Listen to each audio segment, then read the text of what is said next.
mic. Yeah. All I need is one mic. Yeah. All I need is one mic. Hey everybody, welcome back to One Mic, where I watch shit so you don't have to. And today I'm here to talk about Season 6, Episode 6, the season and maybe series finale of Amazon's The Expanse, entitled Babylon's Ashes. As Expanse fans know, which anyone watching this, I'm certain that you are one of those people, this episode is named after the sixth book, as they've done for the season finale. For all the previous seasons, they've named the season finale after the corresponding book. Nothing changes here. That's where the title comes from. This episode, I feel like, this is an episode that I think we can't really determine how good of an ending this is until we know if it's the ending for sure. I thought that probably about the first 45 minutes of this episode were completely exhilarating. Like, I absolutely loved the first 45 or so minutes of this episode. I thought it was incredible.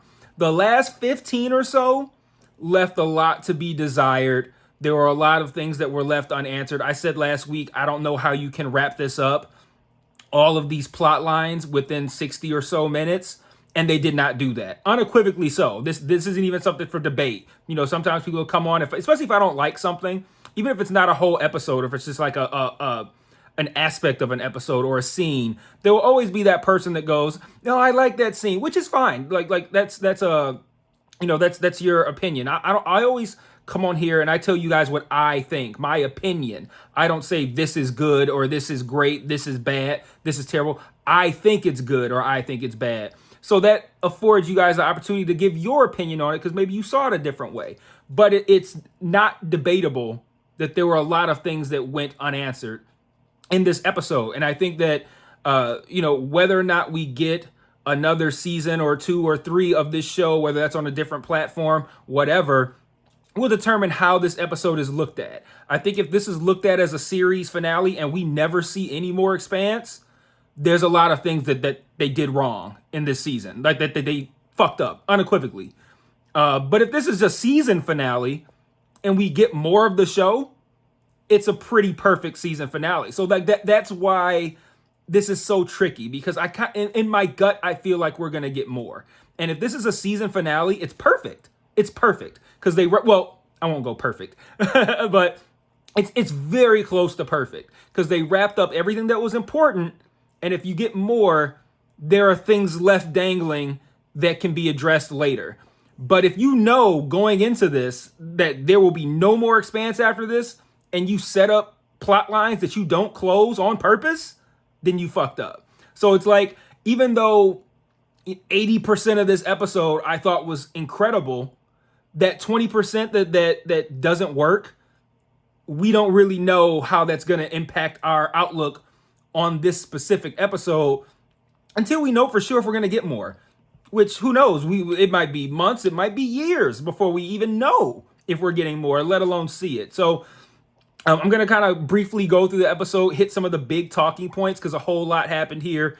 That one of the things that I thought was good about this episode was I think they did a good job of explaining all of these different plans and how they were meant to go into action and the effect that they were meant to have, so that, you could watch these incredible scenes and understand the stakes. I thought they did a great job with that. So, but because of that, it is a little complicated. I don't want to start going over the intricacies, like this is why they did that, but I'm going to touch on some of those big moments, those moments that mattered, and then I'm going to talk about the things that I didn't like toward the end. So we open on Laconia, as we have all season, and we see Kara brings back her brother to her house. Her dad freaks the fuck out, understandably so, but I still kind of feel like his reaction was too much, because I feel like, okay, if you got 2 kids and one dies, and the other kid comes back with now like this, the dead one brought back to life, I feel like the fact that the other kid was able to bring the rejuvenated one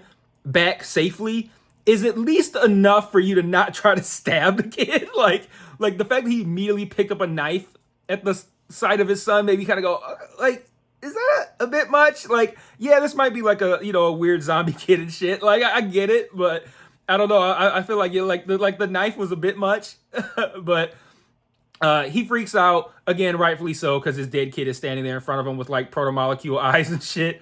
And he cuts the kid's hand, and the hand injury heals almost instantly.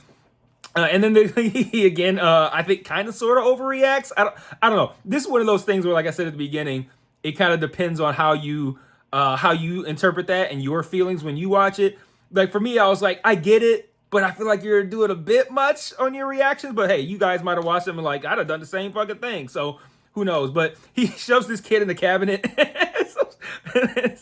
and Kara runs out, and intelligently she sets up some sort of microphone or not microphone, but like a recorder or a tape player kind of thing that plays the sound of her calling out for her parents.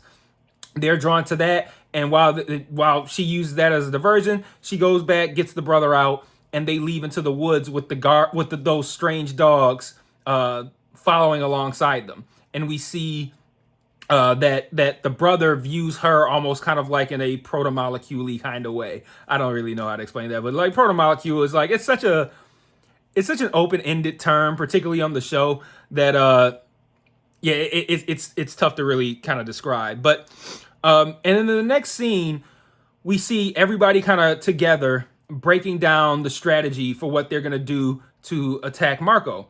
And when I say everybody, there's like Avasarala is there, Drummer is there, Holden is there. There's an MCRN captain there. Like everyone who kind of like has stakes here, or who has a team that is going to be involved. They just iron it out, and I'm not gonna go into the details of it, but they break down their plan into different parts. All this stuff, and I like the fact that as I'm watching it, we got after the Laconia scene, we get right into okay, here's what we're gonna do to defeat Marco, and they break it down, and you might have to pause it or listen really closely. I watch with captions so that I don't miss any of the dialogue. And I came away from that scene with like, okay, I got the plan. Let's get busy. And then they hit the opening music, and I thought that was done well. I liked laying the stakes, laying out the plan before you even get the opening theme. So I thought that was cool, and I was ready to go. And after the credits, we rejoin Marco, who's like super confident in his ability to win, and he even kind of alludes to Duarte on Laconia kind of being in his back pocket. Like I don't want to say being in his back pocket because that makes it sound like bribery, but like it's like an ace up his sleeve, like just in case I also got this. Which, like I said, I'll get to some of that later. But shortly after that, we have our first battle sequence, which Marco comes out on top with a little bit of trickery. They think they're attacking the Pella. And apparently it's I couldn't tell if it was not the Pella or if the Pella was disguised. Well, I know that the ship that Marco was on was kind of disguised in this as being a freighter, and I'm assuming that was actually the Pella, and that maybe they had like a fake drive signature on a different ship to make everyone think that was the Pella. So whatever the case may be, Marco's trickery allows him to get the upper hand. And in a really cool, fight scene ensues. It's a little bit short, but it high stakes shit. Like we're already in it now. Like we're here. We're going in. And during this sequence, we lose Rosenfeld, and I'm gonna make a brief. I'll make the diversion here. We lose Rosenfeld, and later Philip and Marco kind of have it out over this, and I felt like Philip kind of like coming to this realization that his father's full of shit after Rosenfeld died. Like that seemed like a weird straw to break the camel's back. Like I mentioned earlier that we not earlier but in previous videos about kind of like the roller coaster ride that has been Philip's emotions as it pertains to whether or not he wants to support his father. And I thought the repair tech's brother dying and his direct involvement to that, and seeing how that affected this guy who he had kind of built this relationship with, I felt like that was a stronger emotional moment to have Philip go, you know what, my father's full of shit. And he ends up giving that speech at the end of the episode. Rosenfeld shows Marco that speech, and now in this episode we see Philip's got his spot back. And then so for Rosenfeld's death to be what really does it for Marco, for Philip, I thought that was strange, man. Like Rosenfeld, I've liked Rosenfeld as a character, but that's kind of like based on her interactions with Marco and how she's like taking that hard stance, like, you know, I don't agree with this, or she's hasn't been afraid to tell him what he needs to hear or what she feels is, you know, are the facts of the situation. So I've liked Rosenfeld from that perspective. How Philip could be that aligned with Rosenfeld to the point where she's the one that kind of makes him really question his father, I thought that was a little bit strange. Like, I feel like we could have gotten that a little bit, we should have gotten that a little bit earlier, or, and when I say gotten that, I mean that Philip kind of like turning against his father to a degree. Either we get that earlier or we move up or move back, whatever, to this episode, the thing with the repair tech. Because I felt like that was the proper emotional beat to justify Philip questioning his father. Whereas Rosenfeld's death doesn't really land with me as the moment that would make Philip turn on his father. So the next thing that I want to talk about, which I gotta say is I don't know, I can't think of a better, a more exhilarating and better sequence in this series than when they send their ground team down to the ring station. This was fucking incredible. I mean, what an exhilarating, and this went on for a minute. Like, we got, I don't know how long it was, but I don't know, maybe 10, 15 minutes maybe? That might be a little bit longer, but it felt like that, because holy shit, this was intense. But I loved every single thing about this sequence. Like, when they're dumping out what looked like a bunch of freighters, and they had like the team mixed in with it, how it's all going out fast, like they're getting everybody, how Naomi makes that slow down. Then when fucking Amos and Bobby eject from their pods, and now they're just fucking like in these like chairs going down to the ring station.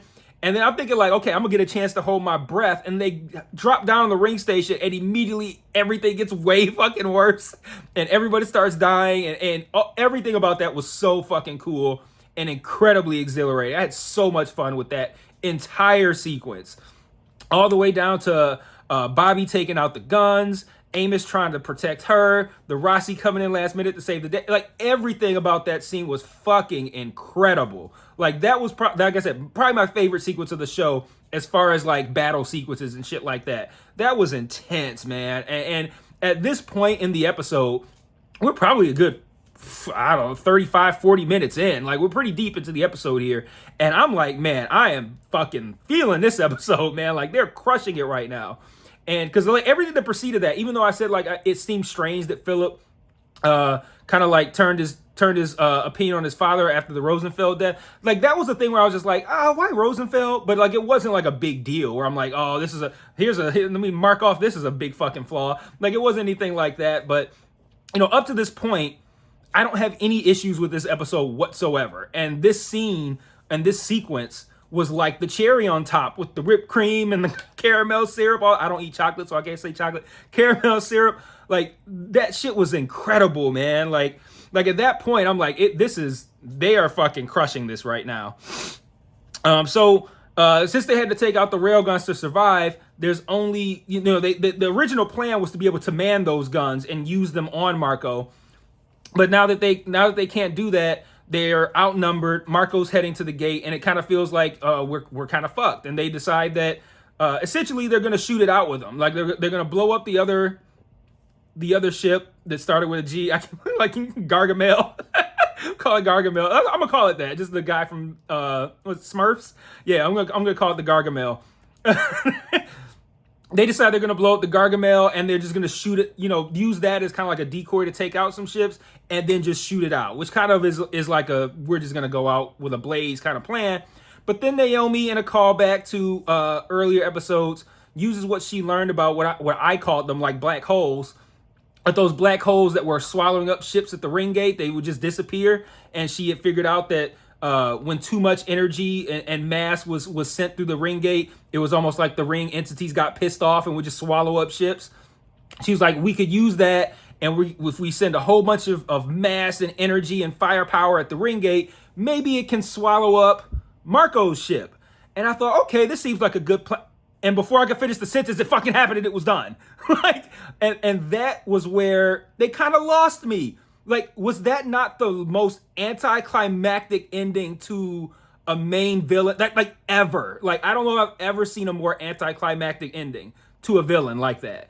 Like, it was like before, like it was so fast. Like it was like, oh, if we do this, it can swallow up Marco's ship. Boom, exploded. Boom, Marco's gone. Like within, I'm telling you, it was within 10 to 15 seconds of Naomi finishing stating this plan, it was over.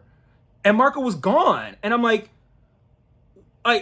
what? Like, I don't know. I wanted so much more out of, I don't want to say so much more, but man, can we have got like some sort of build up here? Like, man, that shit happened so fast. And that was my first kind of issue with the episode. Was like I was in disbelief. I'm like, am I seeing, like, is this it? This is it. Like, this guy who we built up for all this time, it's just like, hey, maybe we could do this. Boom, done.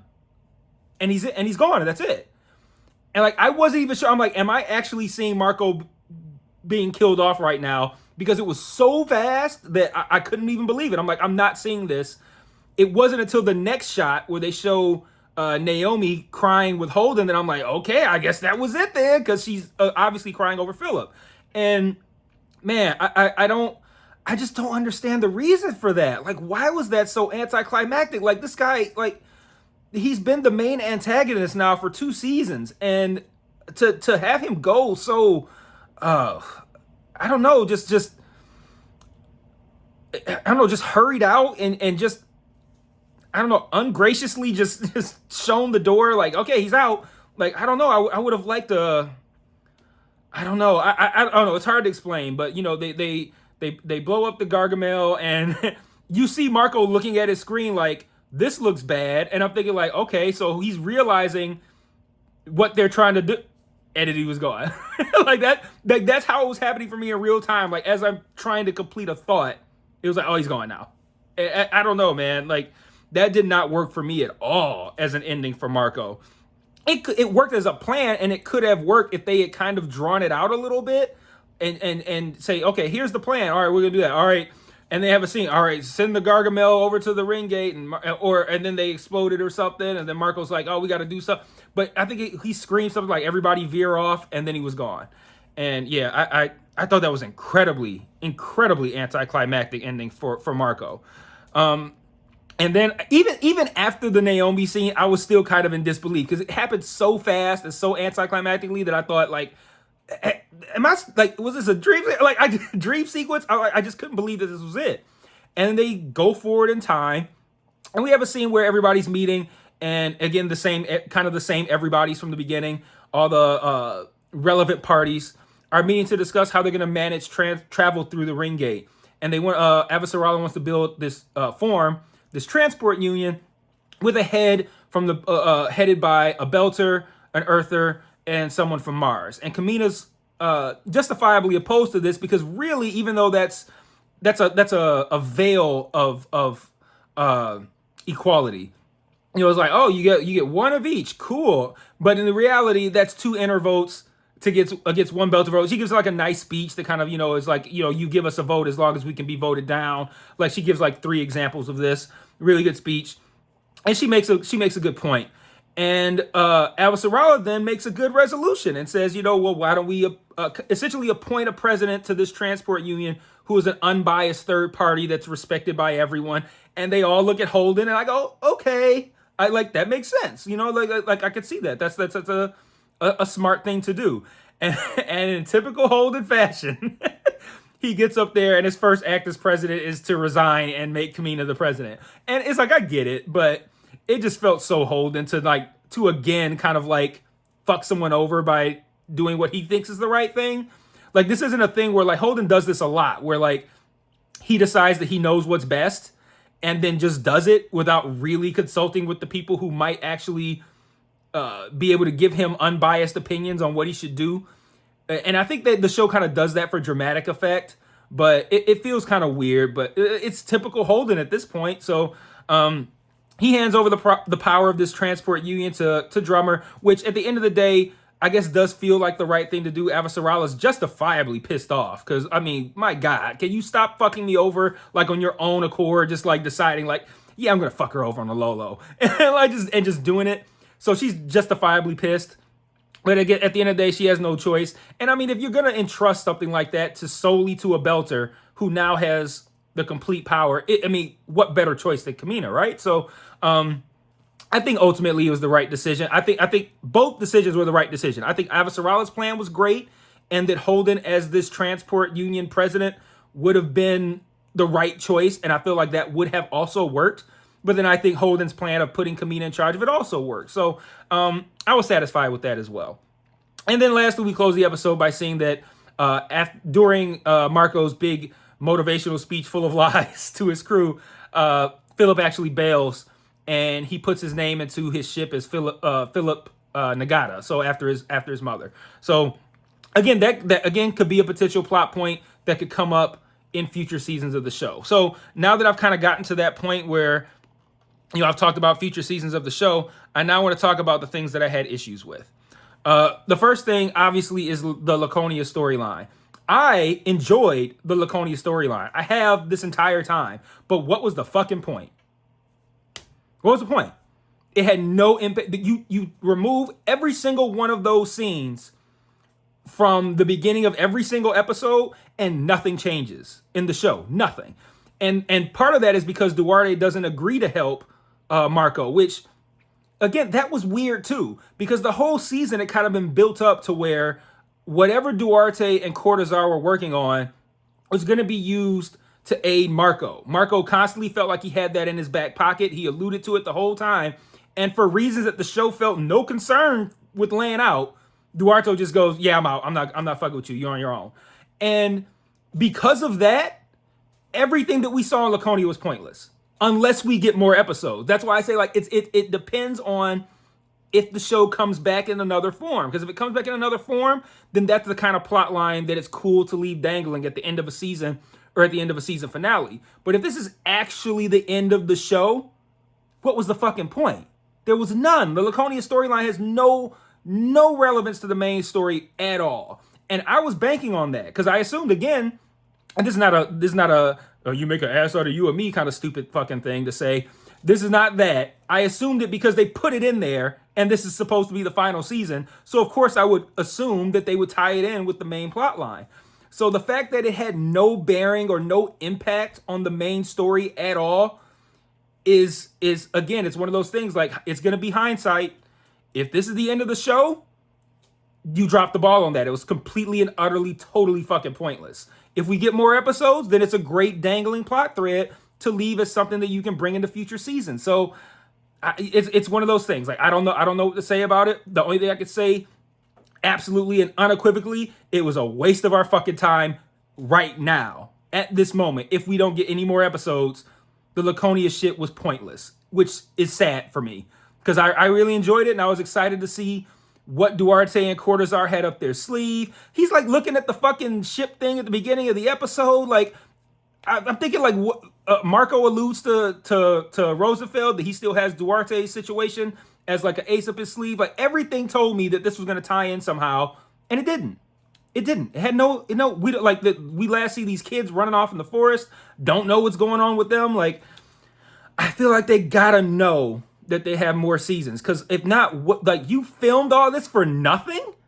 For nothing. Because it had no bearing or no impact at all. So what was the point?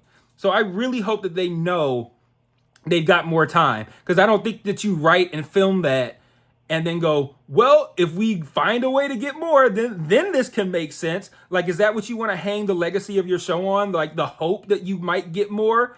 So you film some stuff that's like, oh, if we do get more, we now have this to play with, but you don't know for sure at the time that you made it. So now you're rolling the dice. Like, okay, if I get more, then this stuff's going to look great in retrospect and I can use it in future seasons. But if I don't get more, I'm going to look like a fucking idiot for putting all this stuff into the show and doing nothing with it. So, like, that's one of my biggest issues here with the finale. And everything all my issues revolve around that exact same concept. So, like, another one, Prax's appearance a couple episodes back, and he mentioned having some sort of something he was developing that would make it so they could make a ton of food, but using very little resources. And I thought, oh, okay, this would be interesting how they implement this. They didn't. We didn't see Prax again. It never even came up again.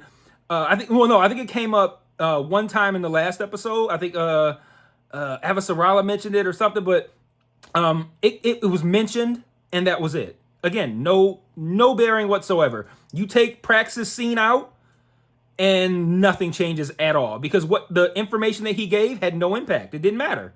It never even showed up again. So what looked like a potential something, a storyline thread that would be interesting later, now looks like nothing more than a pointless fan service cameo. And I again, like, a lot relies on getting more episodes. Again, another one. What was the point of, in this episode, showing us that Peaches had contracted something, a disease that's only going to allow her 5 more years to live? She's got it from the use of her mods, and she needs chemical inhibitors, and I guess to stop using her mods, just to kind of like to either to make it to the 5 years or to extend beyond that. I think that's really just to make it to the 5 years. As I paused it and read all that was on the screen, and I'm thinking like, okay, this is going to possibly come into effect. Maybe she's going to have to use her mods at some point in this episode, and now her 5-year life expectancy is going to turn into 45 minutes or some shit. I don't know. But it never came back up again.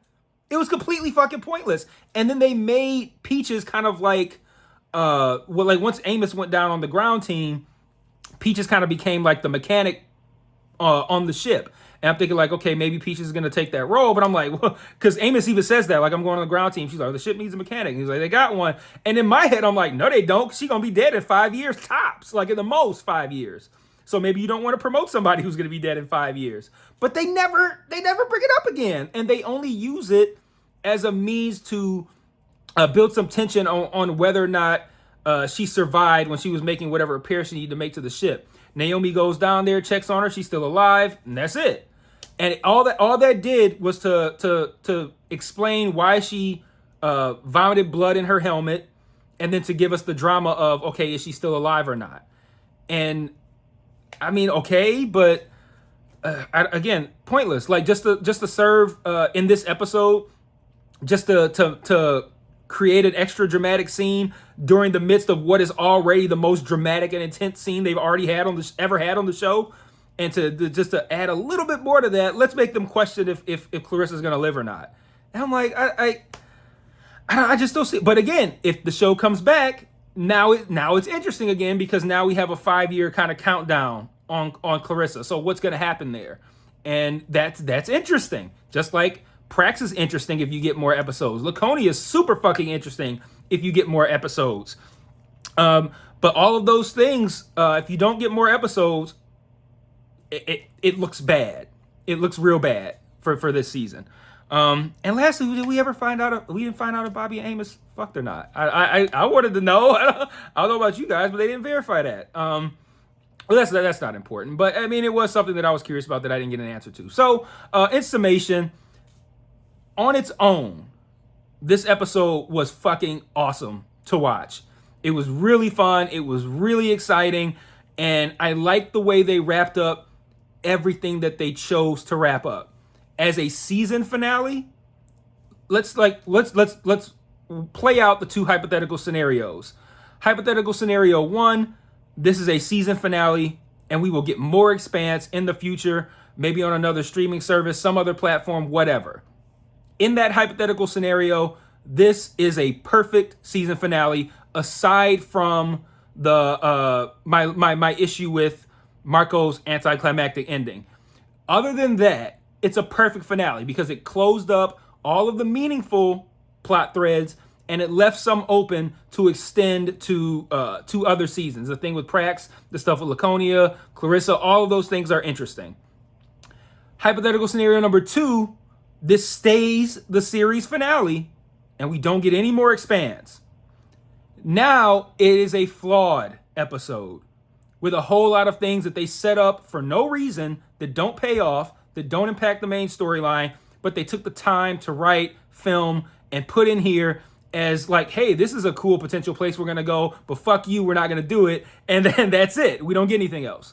So everything kind of, not everything, because at the end of the day, you either have a near perfect season finale or you have a really, really good, but not anywhere close to perfect series finale. Either way, great episode. Either way, great close to the season, regardless. But it remains to be seen where, as a series finale, if this works. And that's all I got for The Expanse. I'm sure me coming on here and not completely dick riding the shit out of this episode is probably going to bother some people. I don't give a fuck. I'm not here to tell you what you want to hear. I'm here to tell you what I thought and my opinion on what I saw. And opinion out the window, those things did not have an impact on the season, and that's undebatable. It only matters if the show continues. But great episode, great season. I had a great time with this one, and I truly, truly, truly, truly hope that we get more Expanse on whatever platform they can get it on, whether that's a movie or, on another streamer. If Amazon changes their mind, Netflix, I don't know, whoever. I hope we get more. So if you're still here with me after half an hour, thank you. And I will see you guys when I see you. Peace.